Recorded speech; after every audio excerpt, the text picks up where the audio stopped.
What's the best team for KD?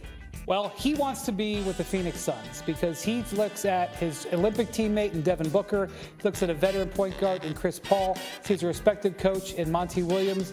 Sees a team that is ready to compete for a championship, plug and play. That is his preferred destination, but it ain't going to be easy. Why not? Could get a ring there. All right, Tim Bontemps, what do you think is the best destination for Durant? Well, while I agree with Brian that Kevin Durant wants to go to the Phoenix Suns, I think it's probably the most likely destination. To me, the one that has the best potential return for the Nets that could work for them is the Toronto Raptors. You have Scotty Barnes, the Rookie of the Year, a terrific young talent. The Raptors also have a ton of picks, and they have a bunch of other good players under contract that they could send to the Nets in a deal. So I think in terms of the best possible landing spot that the Nets might do what they want, I think it's Toronto. Nick Friedel, you know KD as well as anybody. What do you think? And I think the best possible landing spot for KD, Hannah, is Miami. On top of the fact you get to live on South Beach, we've got a lot of Olympic teammates. Jimmy Butler, Kyle Lowry, they all have a familiarity with his game. Pat Riley is a wizard as it pertains to filling up the rest of the roster with minimum salaried guys. Maybe you can move Tyler Hero. It's going to be more difficult because you can't move Bam Adebayo and Ben Simmons in that kind of deal. But from a basketball standpoint, if you put him on the Heat and Jimmy slides into that 1A role, that's the team to beat to me. Are you sure that it's not you that wants to move? You know I still have that hat. I'm ready. I'm ready to go. All right, now we sort of, talked about all these scenarios, so let's get real. This is our man who lives in the real world, our front office insider, Bobby Marks. So, Bobby, give us those top trade destinations that you think could actually work for Kevin Durant. Yeah, I think the first team certainly is going to be is Toronto here. When you mentioned Scotty Barnes, Pascal Siakam, they've got all their draft picks as far as to trade out. I think the next team is going to be New Orleans. It's going to be interesting. Zion Williamson is extension eligible. If he agrees to that extension, he's off the table. So what happens in New Orleans? Certainly Phoenix, a package of Mikal Bridges, young player like Cam Johnson. They've got all their draft picks. What about the Celtics? Jaylen Brown can certainly be part of a deal. He's got 2 years left on his contract. They have all their draft picks. And the Miami Heat. But here's the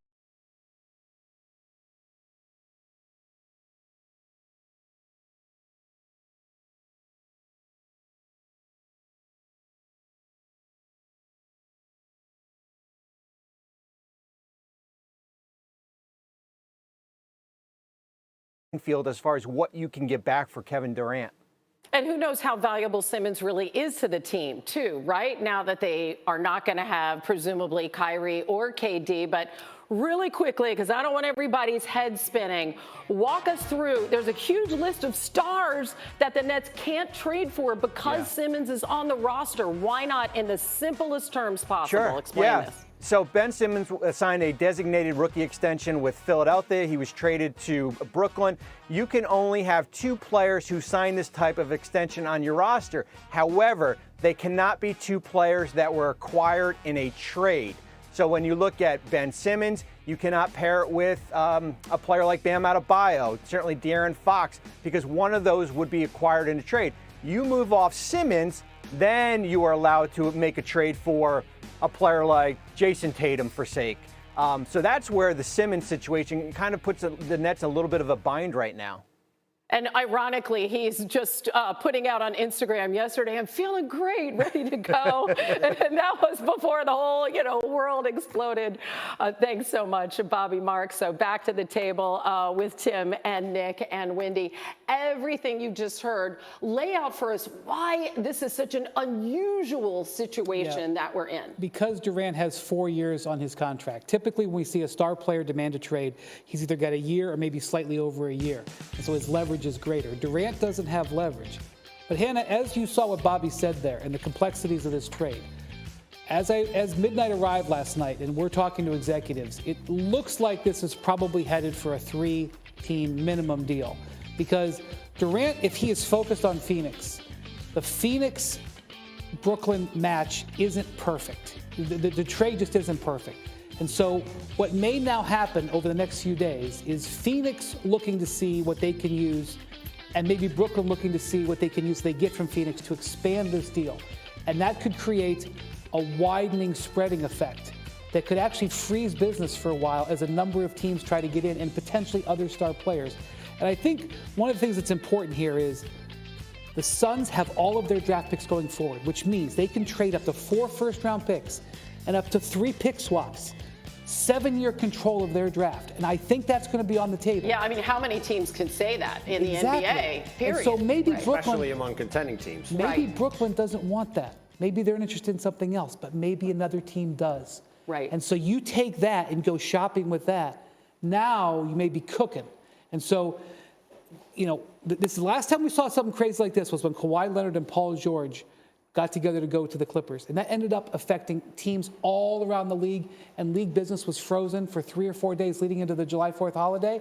I'm afraid to say Here we are again. we could be headed for that again. And the All thing right, that's so cancel your barbecue is That's all right. I'm saying. But yes. And the thing that's very instructive, I think, about the Kawhi Leonard situation, not only was there a pause for a few days, but think about how that came together, right? Kawhi Leonard goes to the Clippers and says, I would like to play for the Clippers as a free agent, but I want to play with Paul George. And so the Clippers then go to the Thunder and say, we would like to get Paul George. How do we do that? And they end up trading. The Thunder's phone just rang. They're That's like, right. well, hello? Yeah.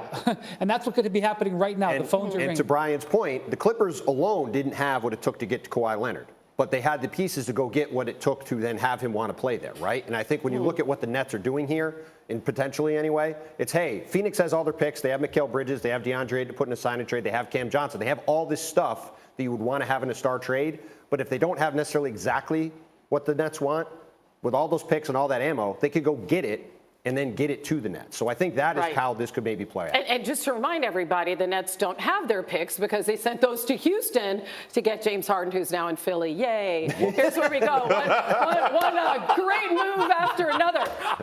So how much will the team actually accommodate KD at this point?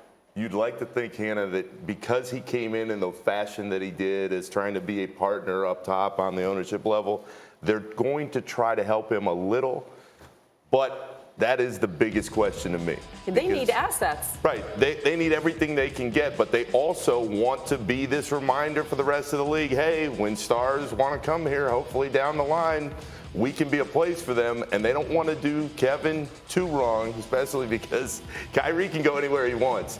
Kevin has always had a pretty solid relationship up top. I'd be surprised if they tried to put him somewhere he didn't want to be. All right, Bobby Marks standing by. Bobby, you hear what's happening here at the desk. What's your reaction? Yeah, I mean, that's a great point. I mean, I think he has a no trade clause, but it's not like Brooklyn's going to send him to Sacramento, let's say, for a package of players here, because you want to get the most value out of Durant and also get him to the place that he wants to go to. Certainly if Phoenix doesn't have the right offer, then it maybe is a Toronto. I think that would be kind of the ideal spot if it's not Phoenix, because I think Durant certainly would go there, where Kyrie is a little bit of a different situation. You're just looking to get whatever you can for Kyrie Irving compared to what you're going through with Durant right now. Bobby, this is the thing about Toronto and just any of these teams with young stars. Kevin Durant is 34, even though he's top of the league. Do you trade a 34-year-old for the 20-year-old rookie of the year? And any of these other, any of these other super young star players. I mean, that's a balance for some of these teams too. Well, but here's the thing, though. You get him for 4 years. This is not Kawhi Leonard on a 1-year contract. You get him for 4 years. Yeah, but do I want Scotty Barnes at 23 where I have Kevin Durant at 37? I mean, I don't think that's just a no-brainer for some of these teams. Yeah, I mean, I think it depends on if you want to win a championship right now or if you want to wait 3 or 4 years. There you go. There you go. If he's the final piece to your championship puzzle, obviously you're going to move heaven and earth to make that happen. But one of the teams that Bobby had on there was New Orleans, and I'm thinking about Zion and Sean Marks saying, "Well, I want players who are available." Right? Didn't we just go down this road of unavailability? That seems to be a Hannah, far-fetched. You made a great notion. point just there. 5 stars, because Sean Marks at the end of the season had this press conference where he laid out what they wanted. As teams call, he gave them the blueprint. He says he wants team-first players, he wants selfless guys, and he wants guys who are available.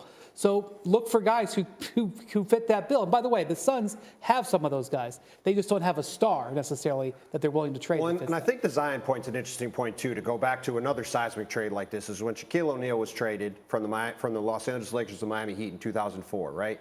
Back then, Dwayne Wade was coming off his rookie year, looked like a potential star. So when Shaq wanted to go there, the Lakers called and said, hey, we would like Dwayne Wade for Shaq.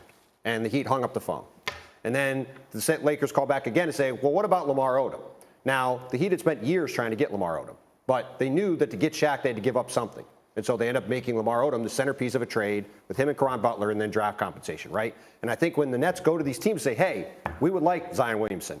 To your point, the Pelicans want to win a championship. They're going to want Zion Williamson with KD. You're not going to give away a piece to that. That's Why would you bring KD in? So then you come right? down to what are the secondary pieces, where it's Mikal Bridges, where it's Brandon Ingram in New Orleans, right? That's where this kind of deal happens. Those secondary pieces and draft picks, that's the way these trades get built. I think to get a star player, then it's going to take a third team. If they're willing to settle for heavy draft compensation, they could maybe do a direct deal with New Orleans.